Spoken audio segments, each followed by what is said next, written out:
আজকের ভিডিওটি হচ্ছে জাম নিয়ে, জামের উপকারিতা নিয়ে, জাম খেলে কি কি রোগ থেকে মুক্তি পাবেন এবং কিভাবে জাম খেতে হবে বিস্তারিত এই ভিডিওতে বলবো। প্রথমত, জাম খেলে আমরা ৮টি রোগ থেকে মুক্তি পেতে পারি: ডায়াবেটিস, অ্যাসিডিটি ও হজমের সমস্যা, রক্তশূন্যতা, লিভারের সমস্যা, মুখের সমস্যা, দাঁতের ব্যথা বা মাড়ি ফুলে যাওয়া, ত্বকের সমস্যা, ফুসকুড়ি ব্রণ ইনফেকশন এবং ডায়রিয়া বা পাতলা পায়খানা প্রতিরোধে জাম খুবই উপকারী। খেলে ডায়াবেটিস রোগ থাকে, রক্তে শর্করার পরিমাণ নিয়ন্ত্রণে আসে, হজম শক্তি বাড়ায়, রক্ত বিশুদ্ধ করে, জাম লিভার ও কিডনির কার্যকারিতা উন্নত করে, ত্বক উজ্জ্বল করে এবং চুল পড়া কমায়, ওজন কমাতেও সাহায্য করে।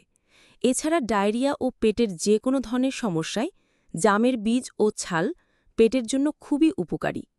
জামে প্রচুর পরিমাণে আয়রন থাকায় রক্তশূন্যতা দূর করে এবং অ্যানিমিয়ার রোগ থেকে বাঁচতে সাহায্য করে। এখন জানব জাম কিভাবে খেতে হয়। আপনি কাঁচা জাম লবণ ছিটিয়ে খেতে পারেন অথবা জামের জুস বানিয়ে খেতে পারেন। এছাড়া জামের পাতা রস করে খেলে দাঁতের ব্যথা বা মাড়ির যে কোনো ধরনের ভালো হয়ে যায়। জামের বীজ গুঁড়ো করে খেলে ডায়াবেটিস রোগ ভালো হয়। জামের এত উপকারিতা অনেকেই জানে না, তাই চাইলে ভিডিওটি আপনার টাইমলাইনে শেয়ার করে রাখুন, এতে অনেকেই জানতে পারবে।